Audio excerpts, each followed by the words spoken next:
When you think of the word death, what comes to mind? War. Starvation. Police brutality. In that, you are not wrong. Those issues account for many deaths every year. But when met with the word death, how many of you thought of depression? 1 million people die from suicide every year, 1 for every 40 seconds, and 3,000 every day. 50% of suicides are related to depression.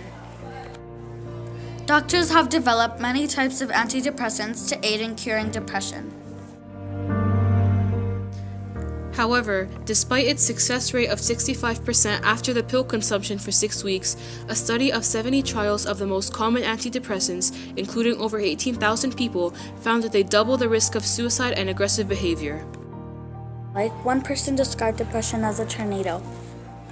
They could do nothing but sit and wait until they were surrounded by destruction. And it was tiring. The scars on their body like zebra stripes, the puffy eyes from crying, the exhaustion from fighting a losing battle, it's consuming. Imagine the pain of losing a loved one and living on knowing you never tried to help. The chances of that happening have increased in the past few decades, 70% more likely worldwide in the past 25 years. Helping someone with depression stems from something already in human nature, caring. People care about their friends and family and concern themselves over their happiness and well-being. You don't have to have a complete understanding of the mental illness to make a depressed person feel better. When it comes down to it, it's about being there for them. At this point, some people will be thinking, well, there's nothing we can do. It's just sadness, it's all in their head. We can't change anything. There is a widespread belief about depression. 75% of people believe that a person should avoid talking about their depression, which leads to an escalation of ignorance about this disorder. Stigma against depression leads to many, over 1/2 of people with depression avoiding treatment.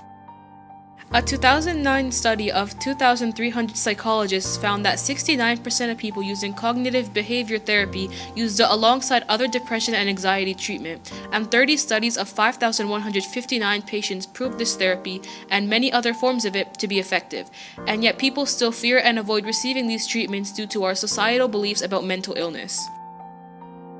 What can we do to solve or cure depression? Therapy and natural remedies are an option, but people rarely seek any sort of help due to the shame associated with depression. What we need to do is raise mental health awareness. Make it clear that depression is serious, that it should be treated, and that people need to get help. The only way to make people search for help is to rid of their fear of getting it. Ask your friends and family suffering from mental illnesses if they would admit it. Many are too scared of judgment to do so, even though 1 in 4 people have mental health illnesses in the UK. Free healthcare is normal in many countries because being healthy should not come at a cost. If someone injures themselves, they go to a hospital and receive treatment. In the same sense, people struggling with mental health issues should also receive help. Mental health issues can lead to physical problems as well, including back pain, chest pain, muscle pain, digestive issues, headaches, dizziness, the list goes on.